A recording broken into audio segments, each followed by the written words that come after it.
યુનિવર્સિટીમાં BBA બીસીએમાં fee વધારો કરવામાં આવ્યો છે, જેને લઈને આજે એબીવીપી દ્વારા વિરોધ પ્રદર્શન કરવામાં આવ્યું હતું. ગુજરાત યુનિવર્સિટી સંલગ્ન ખાનગી બીબીએ બીસીએ કોલેજોએ ફી વધારા માટે યુનિવર્સિટીને દરખાસ્ત કરી હતી અને કુલપતિએ કોલેજોને 2500 રૂપિયાનો વધારો આપવાનો નિર્ણય કરી દીધો હતો. પરંતુ રાજ્ય સરકારના કોમન યુનિવર્સિટી એક્ટમાં ફરજિયાત ફી રેગ્યુલેશન કમિટી બનાવવાની અને તેના આધારે ફી નક્કી કરવાની જોગવાઈ કરાઈ છે. ત્યારે ગુજરાત યુનિવર્સિટીમાં ફી કમિટી માત્ર કાગળ પર જ હોવાની ફરિયાદો ઉઠી છે, તો બીજી બાજુ મેનેજમેન્ટ કોર્સિસમાં પ્રસ્તાવિત ફી વધારા મામલે એબીવીપીએ ઉગ્ર વિરોધ નોંધાવ્યો. ઉગ્ર સૂત્રોચ્ચાર સાથે યુનિવર્સિટીને ફી વધારો પાછો ખેંચવા રજૂઆત કરવામાં આવી છે. એવું પણ જાણવા મળ્યું છે કે આ નવી ફી કમિટીની મીટિંગમાં મળી જ નથી. તેવામાં આ ફી વધારો કેવી રીતે કરવામાં આવ્યો તે ચર્ચાનો વિષય બન્યો છે. ફરી એકવાર ગાંધીનગર જિલ્લાના ખેડૂતોએ ભારતમાલા પ્રોજેક્ટનો વિરોધ કર્યો છે. તેમનું કહેવું છે કે નવી જંત્રી પ્રમાણે ફરીથી જાહેરનામું બહાર પાડો. ગાંધીનગર જિલ્લામાંથી પસાર થતા ભારતમાલા પ્રોજેક્ટને લઈ ખેડૂતોએ ફરી એકવાર જિલ્લા કલેક્ટરને આવેદન આપવા માટે પહોંચ્યા છે. ખેડૂતોની રજૂઆત છે કે નવી જંત્રી લાગુ થાય ત્યાં સુધી કોઈ જાહેરનામું નવું બહાર પાડવામાં ન આવે. હયાત જંત્રીના દર છે એની અંદર વધારો કરવામાં આવે અને નવા જંત્રીની સાથે નવું જાહેરનામું બહાર પાડવામાં આવે. આ ઉપરાંત જે 7/12માં કાચી નોંધ કરવામાં આવી છે એ કાચી નોંધ પણ રદ કરવામાં આવે, જેથી કરી અને વધુ જંત્રી સાથે અથવા તો વધુ ભાવે ખેડૂતોએ આ જમીન કોઈને વેચાણ આપ્યું હોય તો વેચાણ આપી શકે. આ પ્રકારની રજૂઆત અને આવેદનપત્ર જિલ્લા કલેક્ટરને આપવામાં આવ્યું. ખેડૂતોએ એ પણ રજૂઆત કરી કે 7/12માં જે પડેલી નોંધો છે એને પણ રદ કરવામાં આવે અને ફરીથી કાર્યવાહી કરવામાં આવે. વિકસિત ગુજરાતની ચર્ચા વચ્ચે ભાજપના ધારાસભ્યો વિકાસ ઝંખી રહ્યા છે.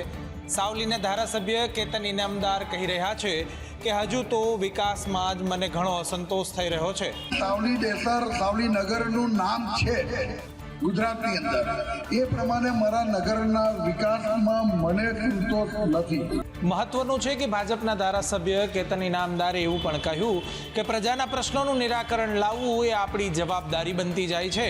જગ્યાની જગ્યામાં વિવાદના ઘેરા પ્રત્યાઘાત પડ્યા છે, ત્યારે રાજ્યભરના સાધુ સંતો સત્તાધારમાં દાવા નાખ્યા છે.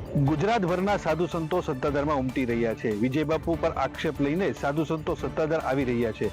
સાધુ સંતોએ વિજય બાપુ સાથે મુલાકાત કરી છે અને વિવાદને લઈને ચર્ચાઓનો દોર શરૂ થયો છે.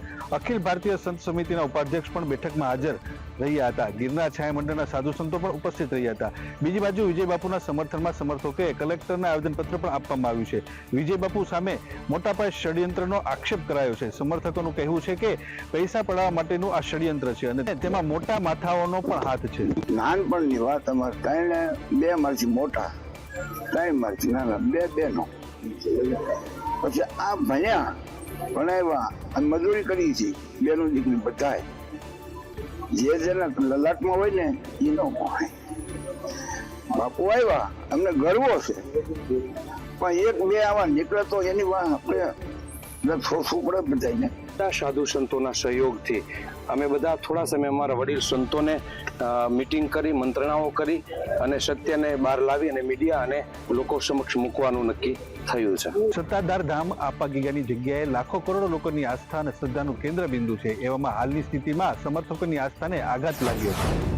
આરએમસીમાં કચરા નિકાલ મુદ્દે આંકડાની માયાજાળ રચાય છે. કેટલો કચરો પડ્યો છે અને કેટલાનો નિકાલ કરવામાં આવ્યો છે તે વિસંગતતા હવે તપાસનો વિષય બન્યો છે.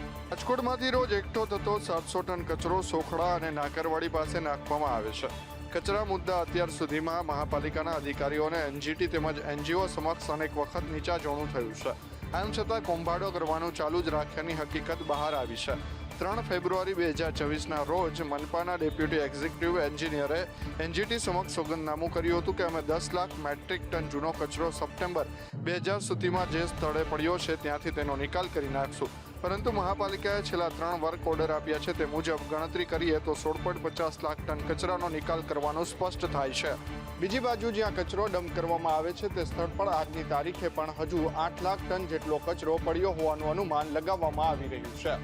વડોદરા રેલવે પોલીસની મહિલા કોન્સ્ટેબલે પોતાની સાથે થતી કનગણતને લઈને રેલવે એસપી સહિતના 4 અધિકારીઓ સામે કાનૂની લડત ચલાવી છે. રૂપલ મોરી નામની મહિલા વડોદરા રેલવે પોલીસ વિભાગમાં મહિલા કોન્સ્ટેબલ તરીકે ફરજ બજાવે છે અને પિસ્તોલ રાઇફલમાં રેલવે પોલીસનું પ્રતિનિધિત્વ કરે છે.